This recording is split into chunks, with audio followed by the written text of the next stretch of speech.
Hello students, today we're going to be going over the Cornell system of taking notes.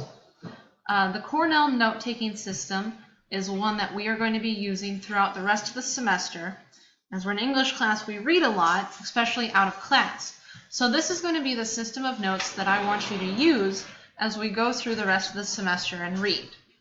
It's an easy way for you to organize your ideas and be able to look back on them later. So today I'm going to go over what the Cornell notes look like, give you a brief example of them. Tomorrow in class we will practice with quite a few different articles and taking the notes, and we'll be working with them throughout the rest of the semester. So don't worry if you have some trouble at first. Okay, Cornell notes. As you can see, it involves many different boxes and organization, as you can see on the screen. At the top, you write the subject and the date. Now, this is just to help you organize and look back and say, okay, this is when I took those notes. This is what I said about that. Okay, it's just another way to organize. Okay, for the main points. This first box up here, as you can see, it's not very wide. And this is your box for key points. And what I mean by that is that this is your big ideas. You shouldn't have long sentences or anything like this in this box. You should have phrases, words, just quick questions. It's whatever the big ideas are in what you're reading, whether it's an article, a chapter, a short story, anything. This is your main ideas. Over here, as you can see, this box is a lot wider and it has your lines. This is your specific notes about key points. And so what this is that in this section is where you write the specific notes that connect to your key points. As an example, if I had a key point that the theme of work is good versus evil. Quick phrase. So the theme is good versus evil. Over here in the specific notes, I could then give examples. My first example could be the entire plot of the story is about the police officers fighting the criminals, good versus evil. My second point should be each major event in the article or book has a conflict between an officer and a criminal. And then my third point could be good wins in the end, evil is vanquished.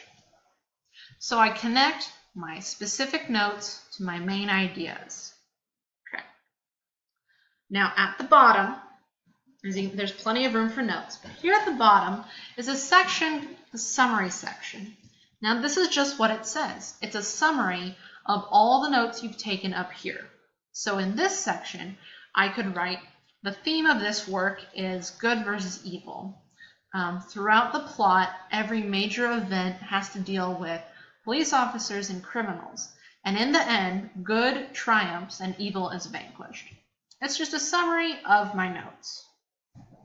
And it's a good way for you to write down again the major points of your article and provide a quick way for you to look back and say, oh, that's what that was about. So now I'm just going to demonstrate a quick example of Cornell notes using a Lord of the Rings article, because you know I love Tolkien. So first, in the subject, I'm going to put Lord of the Rings. And since it's a book, I need to italicize it.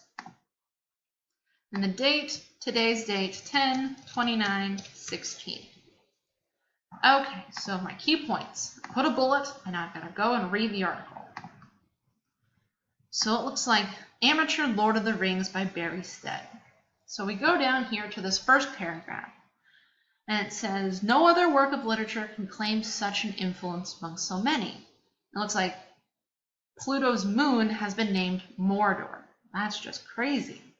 So this first paragraph looks like it's asking, why is this book so influential? Because it's not taught, it's not short, but yet it changes people's lives.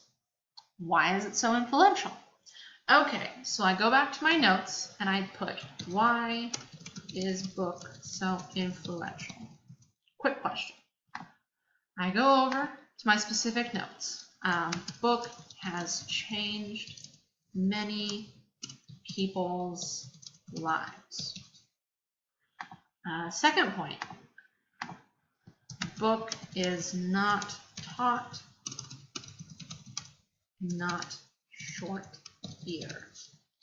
Okay, maybe another specific, interesting part of Pluto's moon is named Mordor, which is just another example of how influential it is. Okay, so there's my first notes for the first paragraph. Go over here, do another bullet point. For my second point, go back to the article. Okay, the second paragraph. Despite being a professional philologist, which means he studies languages, thinks Tolkien was an amateur writer. Okay, that seems like a huge point. I think that's the main point of that article. Tolkien, or that paragraph. Tolkien was amateur writer. Oh my gosh, sorry about my spelling. Okay, so now I need to put my specific points. What does it say? He was not writing for money or to pay rent.